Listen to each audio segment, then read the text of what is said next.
Ampliar a visão para gerar mais pertencimento, ter um mundo mais inclusivo, é essencial e é nossa responsabilidade. Se você quer participar desse universo, sendo mais responsável, criando um mundo melhor, assista esse episódio que está incrível.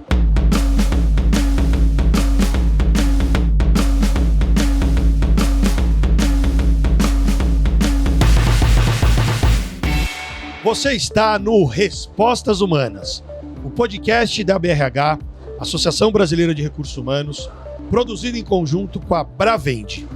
E hoje a nossa conversa será sobre diversidade, inclusão e pertencimento. Temos convidados especiais que vão nos trazer provocações com visões muito interessantes sobre esse tema. Nós estamos no Congresso Nacional de Recursos Humanos, que é o CONAR, 49ª edição, aprendendo um montão aqui nos bate-papos. E estamos sendo provocados, e quero lhe provocar também. Pensa, o que você pode aprender, o que você vai escutar, o que você precisa ampliar de visão, né? O que tipo de consciência você precisa ter para que você seja um ser humano melhor. E para a gente conversar sobre isso, eu estou acompanhado aqui da Elis Soares. E aí, Elis? Chegamos ao 8º episódio, final de dia já aqui. Muita gente passou por esses corredores, já ouviram muitas plenárias. É o penúltimo acho que do dia, né? Vai ter mais ainda. É o penúltimo do dia e já saímos daqui hoje melhores. E eu já imagino como é que vai ser depois dessa conversa, então. Então vamos lá, vamos apresentar logo aqui os nossos convidados.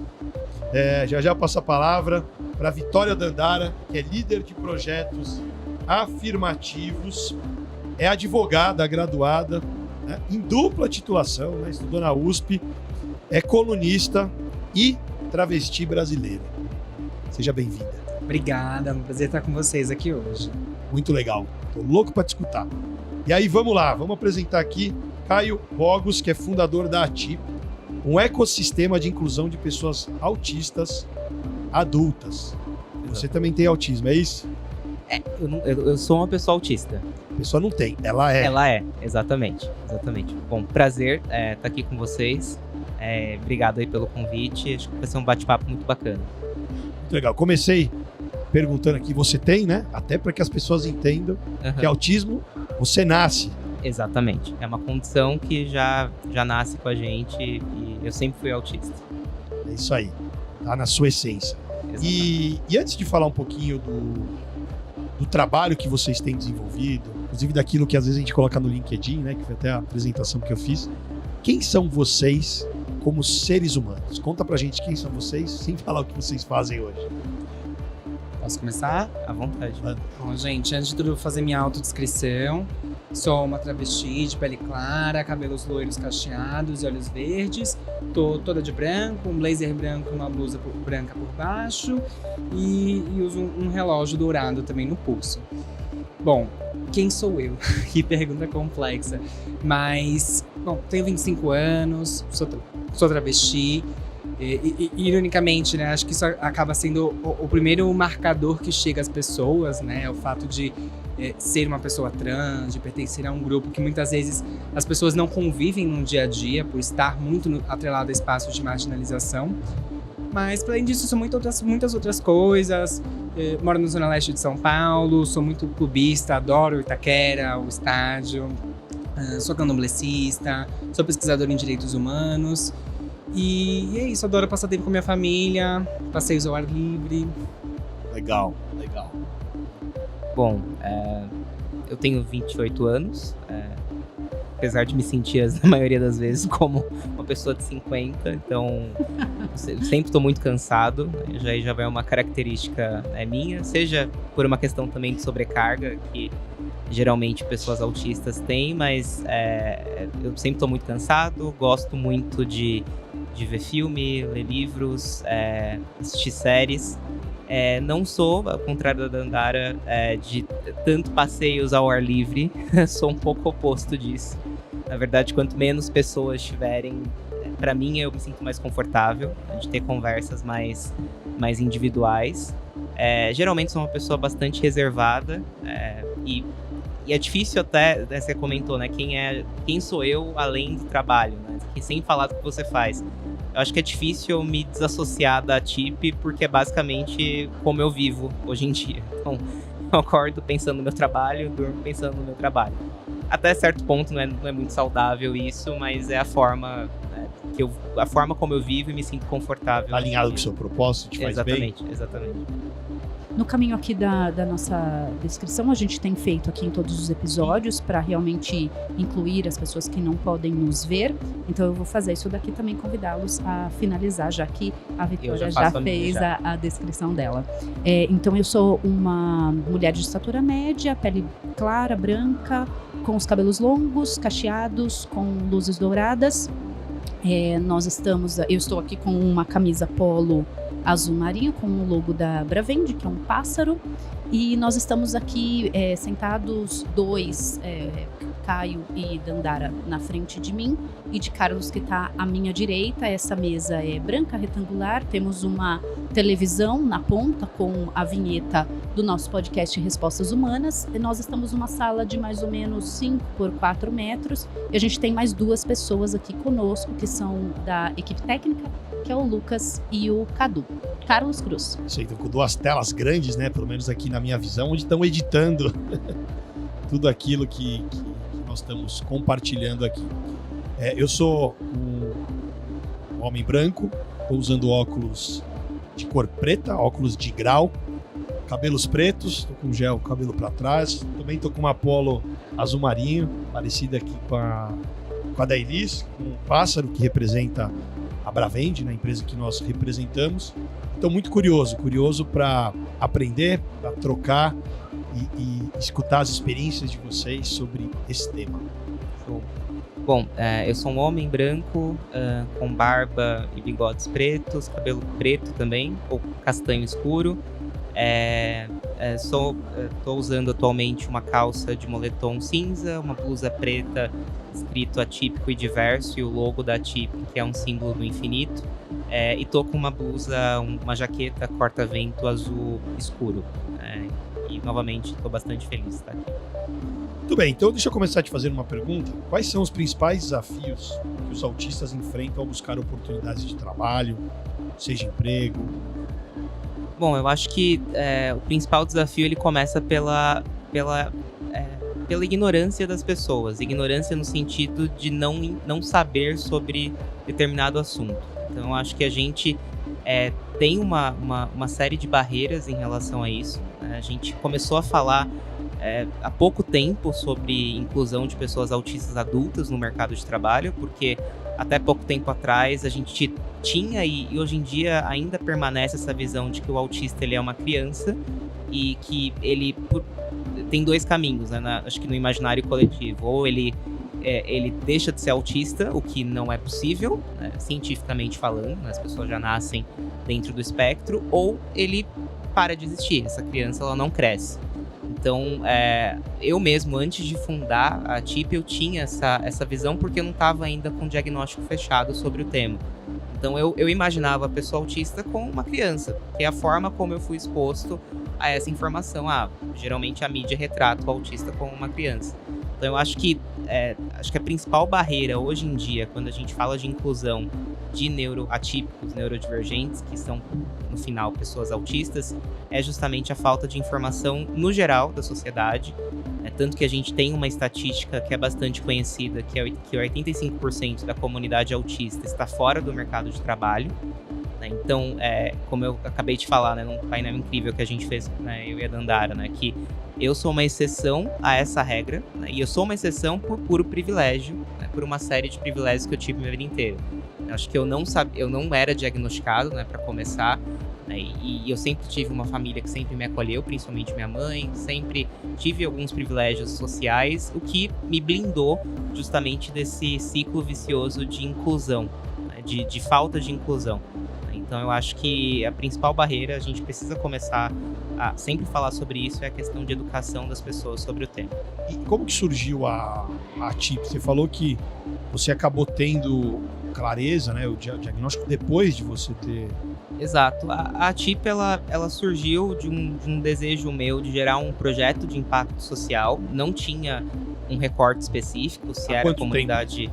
Isso foi em 2018. Então, eu estava no meu 2º ano de faculdade, eu sou graduado em Sistemas de Informação, e na época eu entrei na universidade já com esse objetivo de gerar um projeto utilizando tecnologia, mas que tenha como principal input a questão do impacto social. E no meu 2º ano surgiu uma competição focada na comunidade autista. Então, eu vi nisso uma oportunidade de falar, bom, tá aí, talvez aí esteja uma comunidade que eu possa gerar impacto, mesmo não sendo uma pessoa autista e não conhecendo ninguém que esteja nesse Já desconfiava, já tinha... Não, disso, mas né? eu sempre tive a questão do desconforto, né? De sempre ser taxado de estranho, antissocial, grosso, uma série de coisas, mas eu nem...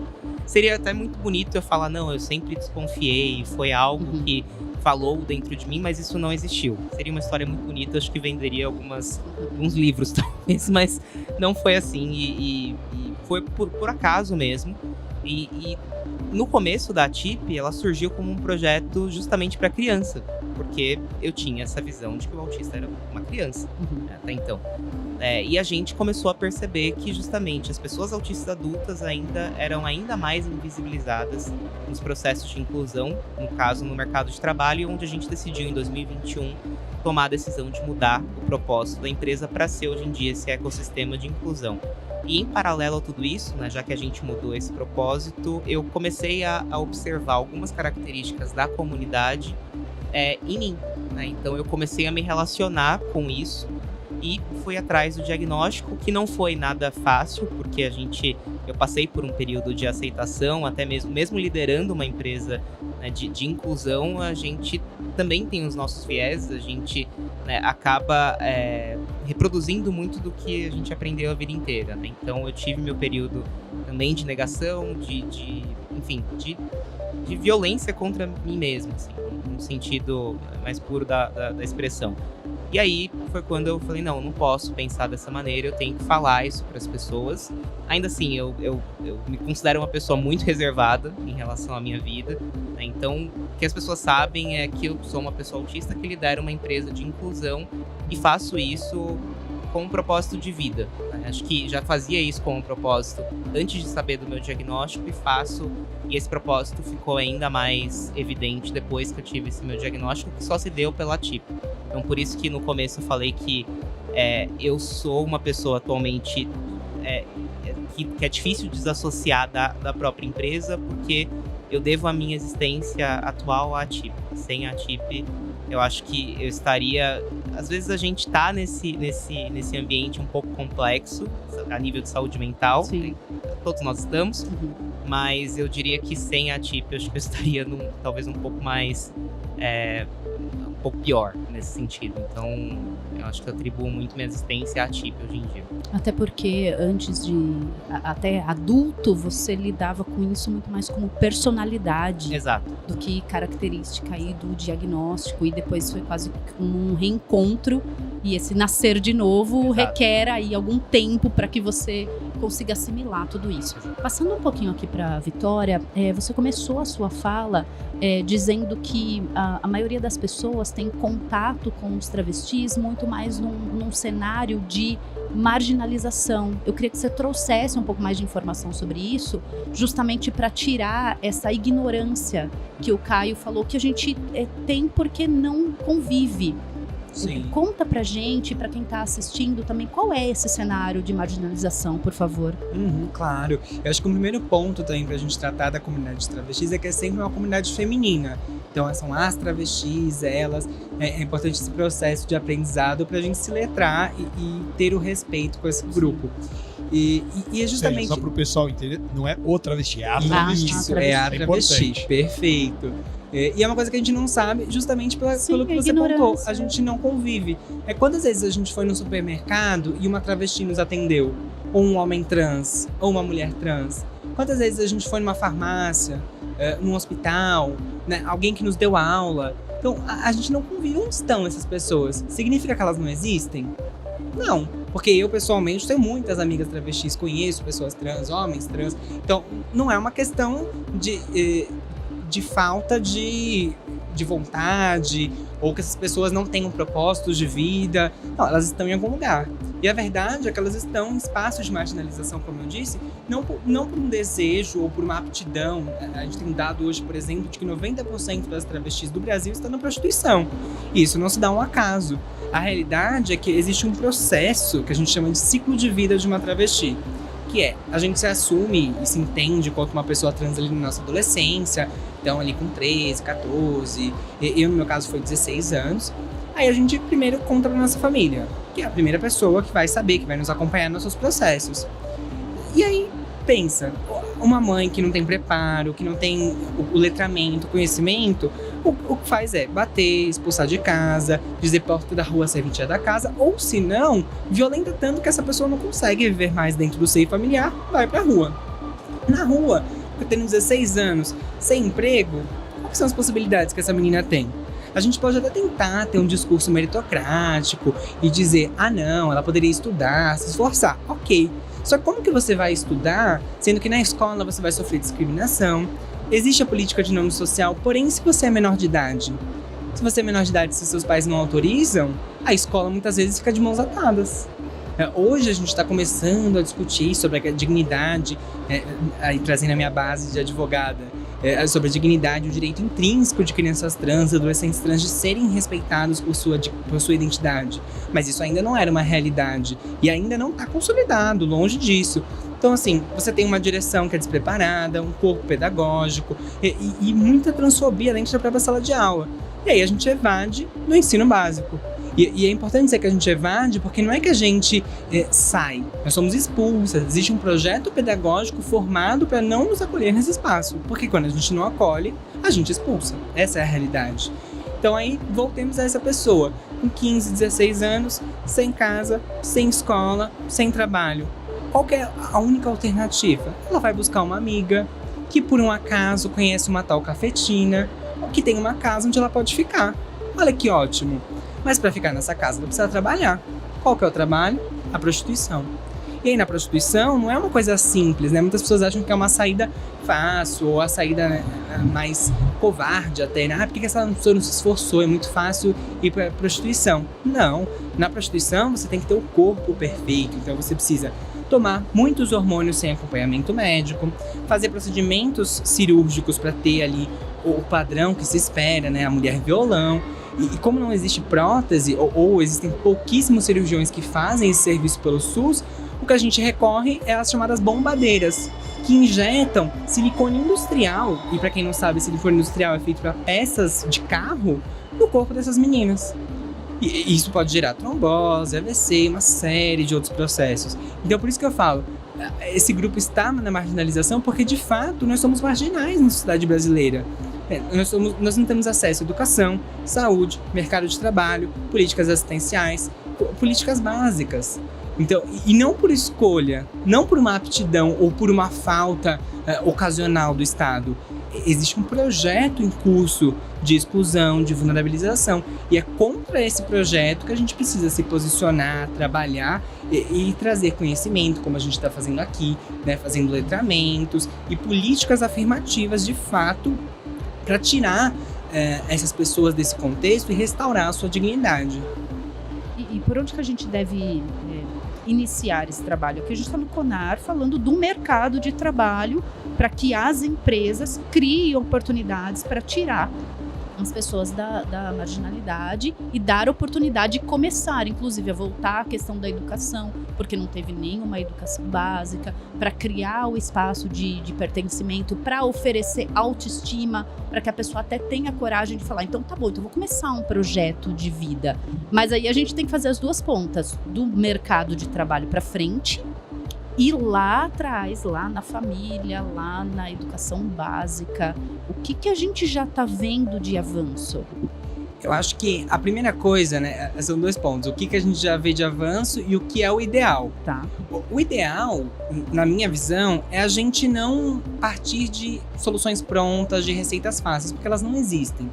A gente precisa olhar os dados como eles são. Eu sou muito fã da política pautada em evidência.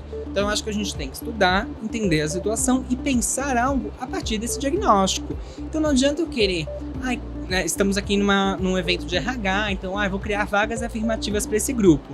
Sou advogada, por exemplo, quero criar uma vaga afirmativa no escritório de advocacia. Ok, quantas travestis fazem direito no Brasil?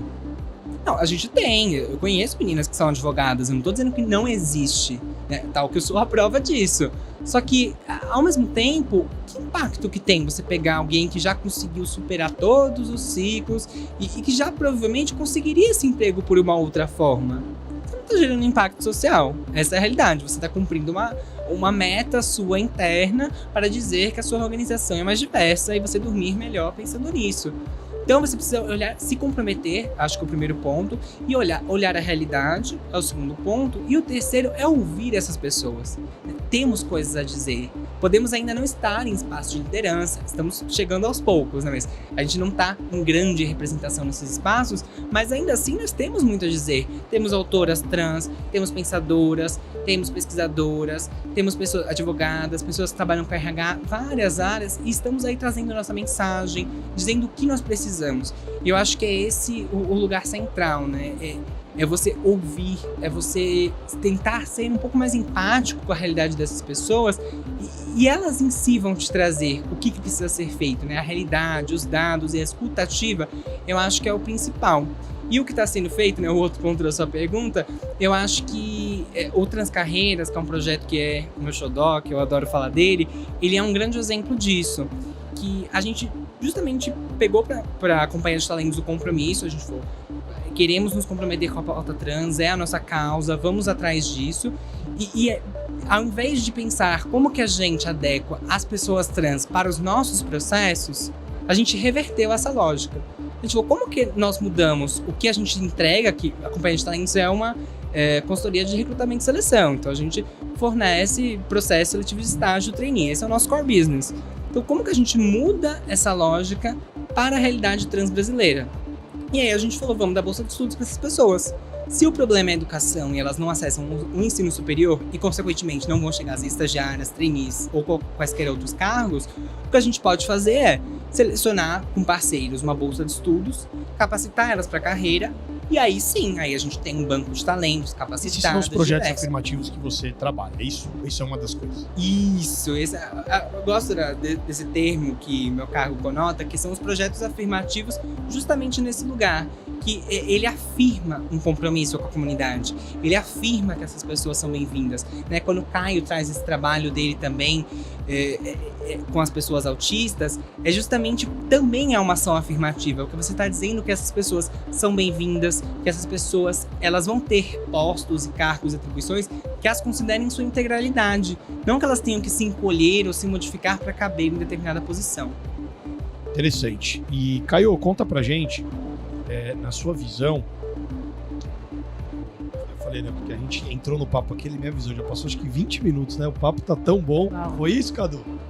Você vê, ó, o assunto é tão interessante, eu falei, caramba, já deu tudo isso de tempo. Isso é bom, é um bom sinal. A gente tem que refletir muito sobre isso. Vamos lá. Caio, como os autistas podem contribuir com perspectivas valiosas para a inovação, nesse contexto de diversidade, juntando tecnologia, que é onde você tem dedicado uma parte, né, do seu tempo, dos seus negócios? Bom, eu acho que antes de responder essa pergunta de maneira objetiva, acho que a gente precisa, talvez, deixar um comentário de que quebrar um pouco o padrão de que, por exemplo, toda pessoa autista é muito boa com tecnologia, com números, com...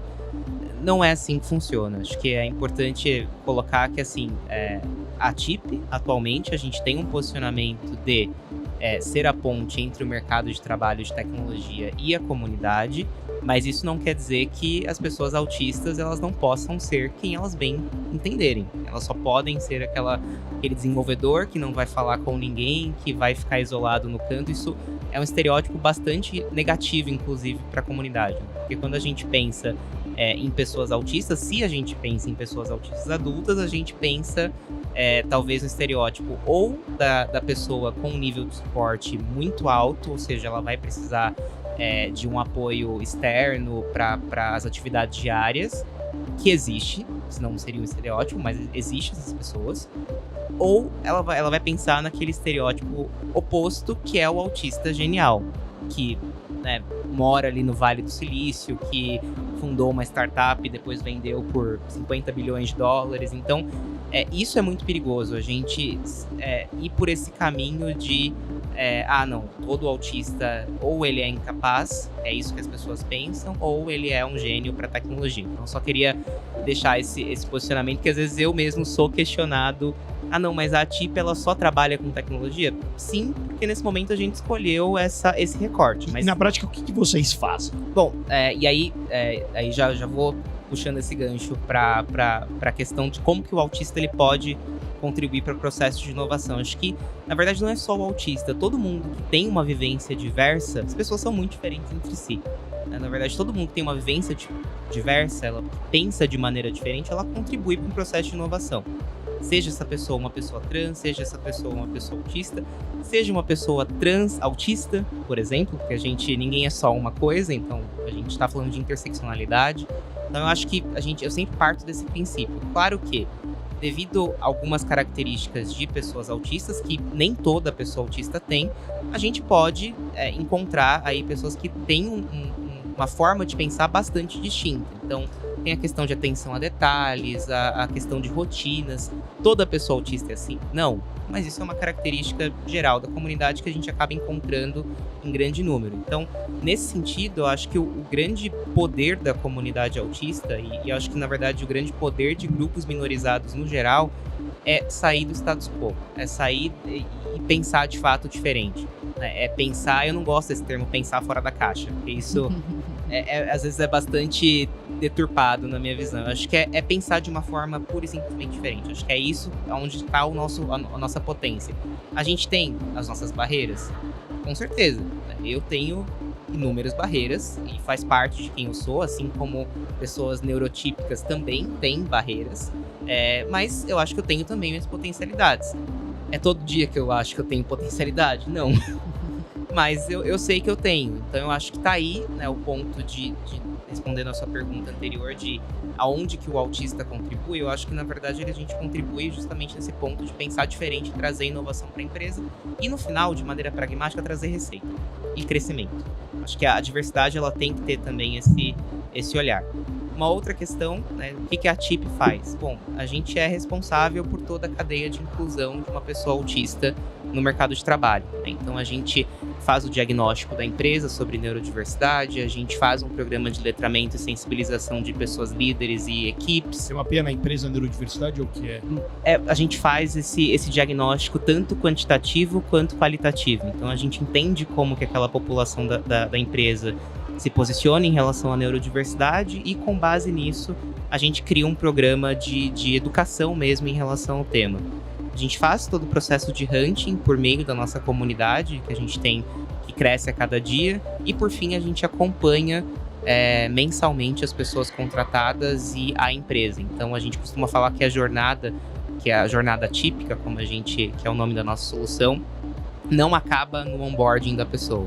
Na verdade, ela só está começando porque é o dia a dia que vai dizer se aquela empresa, de fato, ela está sendo inclusiva, porque cada pessoa acaba sendo bastante diferente entre si. Eu tenho uma curiosidade rápida sobre esse diagnóstico. Acontece de vocês fazerem o diagnóstico na empresa e já identificarem que já existem pessoas lá dentro com autismo? Isso é muito lindo, assim. A gente já vivenciou isso. Uhum. Na verdade, antes mesmo do diagnóstico. Na verdade, quando a empresa se posiciona e leva o tema internamente, a gente já veio diversas pessoas conversarem comigo que, nossa, eu tenho uma desconfiança de que talvez eu possa estar no espectro. Ou, Caio, eu fui diagnosticado, mas eu tenho vergonha de dizer para minha liderança porque eu tenho medo de retaliação. Então, bastou a empresa, justamente, né, voltando naquele ponto de deixar de ser ignorante no sentido de levar conhecimento, que já é um primeiro passo. Claro que depois do diagnóstico, isso mostra pra gente quantas pessoas autistas tem, mesmo que sendo anônimo, qual que é a percepção das pessoas. Então isso acaba mostrando sim, e é um passo que às vezes a empresa mesmo percebe, isso já aconteceu, de que ela, na verdade, ela deveria dar entre aspas, um passo para trás não abrir vagas naquele momento, mas sim cuidar da população interna Está lá. que já está lá e depois abrir as vagas. Então isso já aconteceu dentro das empresas que estão no nosso ecossistema. Muito interessante. Interessante mesmo. Vamos para as respostas humanas, então? Vamos lá. Esse momento aqui a gente fala uma palavra e vocês tentam resumir ou dizer aquilo que vem à mente de vocês com o assunto, tá? Então, quais respostas humanas, Vitória, você quer dar para espaço e lugar de fala? Tem que ser Impactante. rápido, assim. Espaço e lugar de fala. Tem que ser uma palavra só? Pode ser um... Pode ser uma frase, pode ser uma ideia que veio para você. Empatia. Muito bem. Segurança psicológica Um bom indicador. e acesso à educação? A base de tudo. Para o Caio, as mesmas palavras com o mesmo impacto. Quais respostas humanas para espaço e lugar de fala? Necessário. Segurança psicológica Acho que a gente precisa falar mais sobre isso. e acesso à educação? É primordial para ter uma sociedade mais equitativa. Muito bem. Legal. E dicas finais para quem está nos escutando e nos assistindo. O que fazer para ter um mundo mais inclusivo, com mais pertencimento? E como as pessoas encontram vocês? Eu acho que o essencial, né, uma mensagem pra gente deixar de tudo que a gente conversou hoje é estudar. Então, não é feio ser ignorante, não é feio errar, fazer as pazes com esses erros e preconceitos internos, porque todos e todas nós somos preconceituosas em algum nível. Somos socializados em uma comunidade pautada no racismo, transfobia, machismo e etc., no capacitismo. Então, é importante fazer as pazes com isso e entender que a gente precisa buscar conhecimento. Da mesma forma que a gente vai ler um livro sobre marketing, que a gente vai ler um livro sobre comunicação, que a gente vai ler um livro sobre várias outras coisas, a gente precisa aprender sobre diversidade, sobre questões raciais, sobre questões de gênero, ler um artigo sobre pessoas neuroatípicas. Tudo isso é importante para o nosso repertório, da gente saber lidar com diferentes tipos de pessoas. E o essencial é a gente mudar o nosso olhar. Porque a partir do momento que a gente começa a ler principalmente de autores e autoras que pertencem aos grupos dos quais eles estão abordando ali, né, grupos socialmente vulnerabilizados, isso vai também treinando o nosso olhar para que a gente veja nessas pessoas potência, capacidade, beleza. Isso é muito importante. Então, acho que para ser uma pessoa aliada, o primeiro passo é esse. É ler, ouvir, se letrar. E, bom, vocês podem me achar no meu LinkedIn, Vitória Dandara, da Companhia de Talentos, mas tem as minhas outras atuações também. E no meu Instagram, victoriadandara.adv. E o Caio? Bom, eu acho que complementando, né, o que a Dandara comentou, eu acho que um ponto é que a empresa ela tem que ter noção de que não há uma receita de bolo quando a gente fala de diversidade, equidade e inclusão.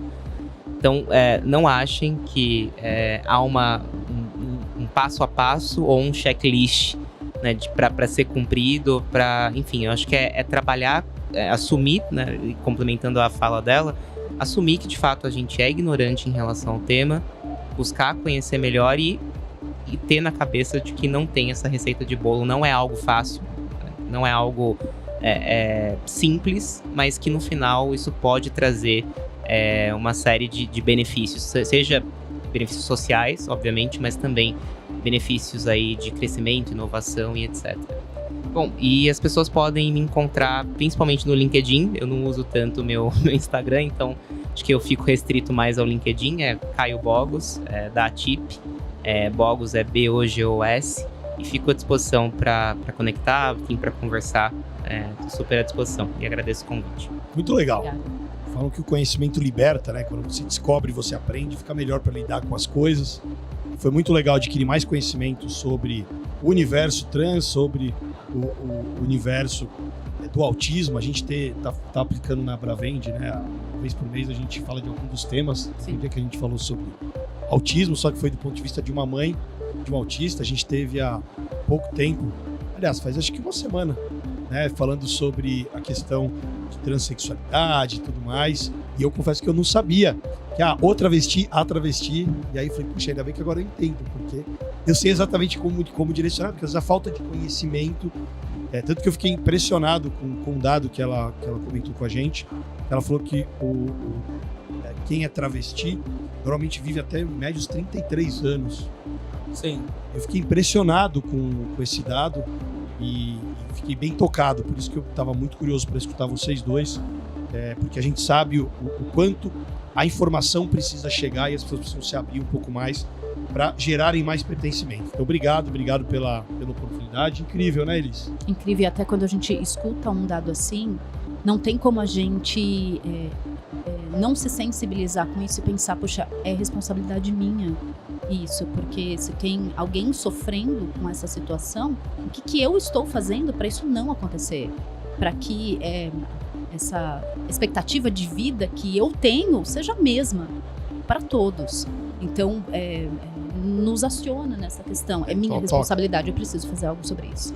E se você está nos assistindo até aqui, nos escutando, e ainda não se inscreveu, se inscreva no canal da BRH, compartilhe com os amigos, compartilhe com quem realmente pode fazer a diferença e pense o que você precisa ainda aprender, o que você pode fazer para ter um mundo cada vez mais inclusivo e gerando mais pertencimento. Obrigado e até o próximo episódio. Valeu!